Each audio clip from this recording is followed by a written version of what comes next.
خوت هذا هو العيس اللي غنستضيفوه معنا ان شاء الله في القناه. قدم احسن مهدي في العالم واحسن خويا المهدي، والسيد هذا اقسم بالله العظيم وربي شاهد عليا، هذا هو اللي وقف معايا النهار الاول، وتحياتي ليه. وغادي ندير انا وياه شي حاجه ناضيه وتسناونا، وراه كاين الجديد وان شاء الله شي حاجه. يا سلام يا سلام خويا عبد الصمد، مرحبا. ما كنتي كتعاود واحد القصه اللي عجيبه ناري دير الجنون. شنو وقع جا حدانا واحد الكليب قبيح. انا بجردة والله لا وقفت حداه، اقسم بالله العظيم هذا الكلب هذا ها هو شوفوا نبينو لكم هذا الكلب هذا ماشي هذا خطير قبيح بزاف. قال لنا مولاه ما يمكنش يريح حدا شي واحد، حط رجلك هنا يطيرها لك. يطيرها. حنا كنا تنعاودوا كنا تنصيبوا واحد الفيديو تنقادوا تنهضروا على واحد القصه ديال الجن. كان واحد خينا معايا في السجن وكان مسكون، وجا واحد الراقي هو اللي غادي يحيد منه داكشي اللي فيه. تخيلوا هذا الكليب هذا هو جا ريح حدانا ويتكالما سبحان الله العظيم وريح حدانا، وهو مسكين هو ظريف الله يعمرها دار.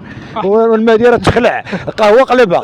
القهوه تقلبات لينا. حنا غادي نوريوكم يعني هذا سميتو راه يعني كلب عادي ماشي سميتو، ولكن راه ما يمكنش. اخوان هذا هو الكلب اللي قلنا لكم. هانتوما والله الا مريحين، هانتوما القهوه اللي تخوات لينا، ها هي القهوه اللي تخوات.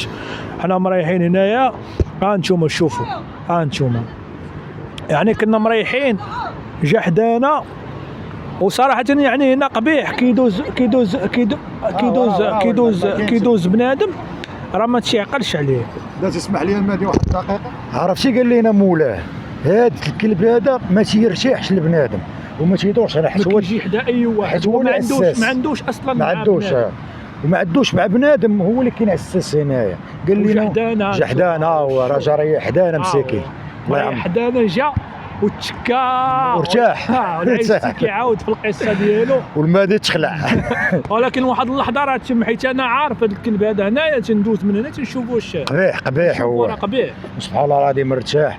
وما كرهتكمش تتبعوا خويا المهدي، وراه كاينين شي حوايج زوينين غادي نخدموا على شي حاجه واعره ان شاء الله. تسناونا في الجديد، وغنديروا افلام وغنديروا شي لعيبات ناضين، وتسناونا على الجديد. وتحياتي للجمهور ديال المهدي، واللي دخل يدير ابوني ويكتب لنا شي كومونتير على هذا الفيديو اللي غنلوحوا دابا. وتحياتي للجمهور الزوين. شكرا.